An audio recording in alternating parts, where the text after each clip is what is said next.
네, 사랑하는 림시드. 5월도 이제 얼마 남지 않았습니다. 오늘은 목요일입니다. 좀만 더 힘내시고 말씀으로 승리합시다. 오늘 큐티 본문은 마태복음 22장 23절에서 33절입니다. 오늘은 사두개인들과 예수님의 부활 논쟁이 나옵니다. 사두개인들은 바리새인과는 또 조금 다른데요. 사두개인은 예수님 당시 유대교 내에서 활동하던 종교 정치 지도자 집단으로 쉽게 말해 부와 권력을 모두 가진 유대 사회의 최고 엘리트 계층이었습니다. 이들은 신학적으로는 매우 보수적인 입장을 취했습니다. 모세 오경만 하나님의 말씀으로 인정하고 부활을 부정했으며 사후세계에 대한 개념을 받아들이지 않았습니다. 그래서 오늘 본문의 시작도 부활이 없다 하는 사두개인들이 그날 예수께 와서 물어 이르되 라고 말합니다. 오늘도 이들의 질문은 예수님을 공경에 빠뜨리기 위함이었습니다. 사두개인들의 질문은 이렇습니다. 선생님, 모세는 남자가 아들이 없이 죽으면 그 동생이 형수와 결혼해서 형을 대신하여 아들을 낳아주어야 한다 라고 했습니다. 우리 가운데 7형제가 있었습니다. 첫째가 결혼했지만 아들을 낳지 못하고 죽어 아내를 자기 동생에게 남겨놓았습니다. 그런데 둘째도 셋째도 그리고 7째까지 첫째와 똑같이 되었습니다. 결국엔 그 여자도 죽었습니다. 7형제 모두가 이 여자를 아내로 맞아들였으니 부활 때에 이 여자는 이 7형제 중에 누구의 아내가 되겠습니까? 예수님은 사두개인들의 이 질문을 듣고 두 가지의 문제를 지적했습니다. 예수께서 대답하여 이르시되 너희가 성경도 하나님의 능력도 알지 못하는 고로 오해하였도다. 아멘. 첫 번째, 사두개인들이 성경과 하나님을 알지 못한 것이고, 두 번째, 그래서 성경과 하나님을 오해했다고 말씀하십니다. 이 대답은 그들에게는 충격적인 답이었습니다. 왜냐하면 사두개인들은 자신들이 성경과 하나님에 대해 가장 많이 알고 있고 성경대로 살고 있으며 하나님을 온 마음으로 섬긴다고 생각하는 사람들이었기 때문입니다.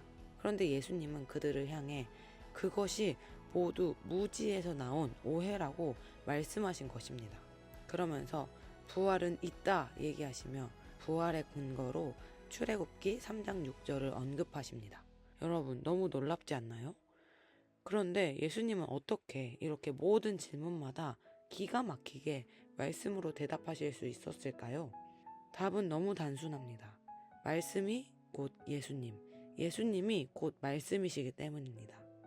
예수님은 말씀이 육신이 되어서 이 땅에 오신 분이십니다.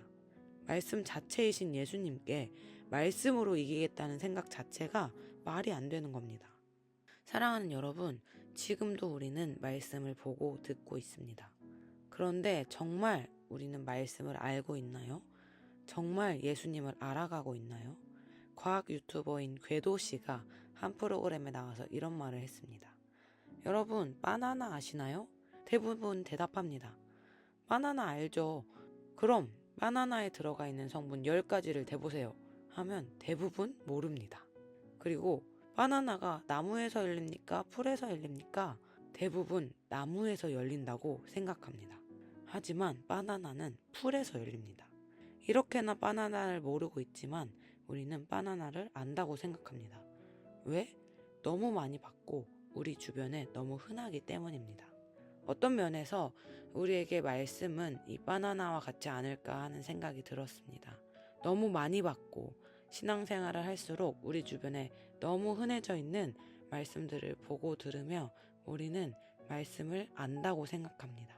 하지만 우리는 생각보다 말씀을 모르고 있습니다. 그래서 이번 시즌 우리는 정말로 말씀을 알아야 합니다. 하나님을 알아야 합니다. 왜? 성경을 아는 것이야말로 우리의 신앙생활의 전부이기 때문입니다. 무언가를 알고자 할 때 가장 빠른 방법이 뭘까요? 바로 나는 모른다는 것을 인정하는 것입니다. 말씀은 이렇게 말하는데 나에게 되어지지 않는 부분이 있다면, 말씀은 이렇다는데 나는 안 된다면 우리가 겸손하게 인정하며 나아가기 원합니다. 주님, 제가 정말 모르고 있었습니다. 제가 이제는 정말 알기를 원합니다. 이 고백과 태도로 성경과 하나님에 대한 무지와 오해에서 벗어나는 이번 시즌이 되기를 원합니다.